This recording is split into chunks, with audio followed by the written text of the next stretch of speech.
Revolusi Islam Iran atau IRGC mengumumkan pelaksanaan gelombang ke-95 operasi True Promise 4 pada Sabtu 4 April. Serangan ini dilakukan secara luas oleh Angkatan Laut dan Angkatan Udara IRGC di kawasan Asia Barat hingga wilayah Palestina yang diduduki.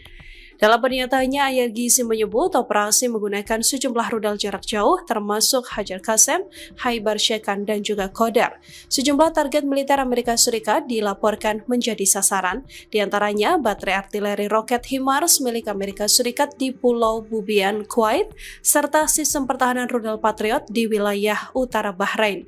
IRGC juga mengklaim menyerang lokasi operator sistem rudal buatan Amerika Serikat dan fasilitas yang menampung komandan serta struktur militer Amerika di Uni Emirat Arab.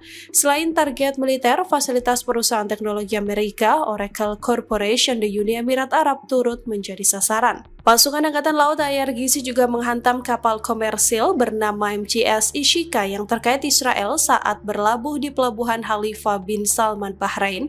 Sementara itu, sejumlah wilayah di Israel termasuk Tel Aviv, Bnei Brak, Petah Tikva, Ramat Gan, dan Kiryat Shmona dilaporkan menjadi target serangan rudal Qadar multi hulu ledak. Presiden Amerika Serikat Donald Trump mengancam akan membombardir Iran hingga kembali ke zaman batu. Terkait ancaman tersebut, Iran tak takut hingga melayangkan ancaman balik. Iran mengklaim memiliki gudang senjata yang tersembunyi. Ancaman balik itu disampaikan juru bicara militer Iran, Letnan Kolonel Ibrahim Soulfakari pada Kamis 2 April. Ia menanggapi pernyataan Trump yang berisi ancaman untuk Teheran. Ibrahim Soulfakari menegaskan Iran menyimpan persediaan senjata dan amunisi yang tersembunyi.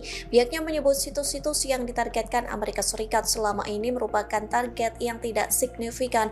Pasalnya, Iran disebut memproduksi militer strategis di lokasi yang tersembunyi hingga tidak bisa dijangkau Amerika Serikat. Pernyataan senada disampaikan Komando Operasional Militer Qatam Al-Anbiya yang menegaskan militer Iran bersumpah akan melakukan serangan penghancuran terhadap Amerika Serikat dan Israel. Diketahui dalam pernyataannya pada Rabu 1 April malam, Trump menyebut perang melawan Iran hampir tercapai. Trump mengatakan tujuan-tujuan Amerika Serikat juga hampir tercapai. Lantas ia mengancam akan menyerang Iran hingga membuatnya kembali ke zaman batu. We've done actually much better than I thought, but we had to take that little journey to Iran to get rid of this horrible threat. With our historic tax cuts, where people are just now talking about receiving larger refunds than they ever thought possible. They are getting so much more money than they thought. That's from the great, big, beautiful bill. Our economy is strong and improving by the day, and it will soon be roaring back like never before. It will top the levels that it was a month ago. I've made clear from the beginning of Operation Epic Fury that we will continue until our objectives are fully achieved. Thanks to the progress we've made, I can say tonight that we are on track to complete all of America's military objectives shortly, very shortly. We're going to hit them extremely hard over the next 2 to 3 weeks. We're going to bring them back to the Stone Ages where they belong.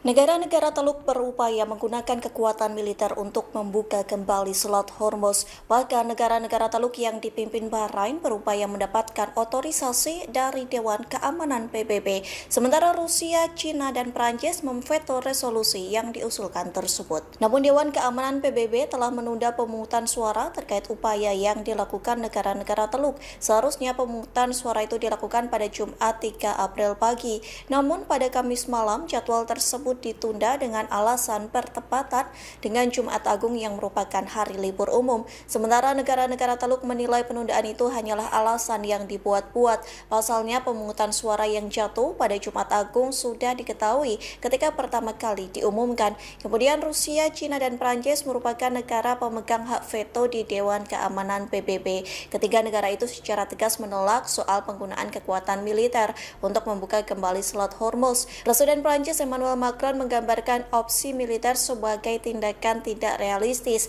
Ia memperingatkan bahwa penggunaan kekuatan militer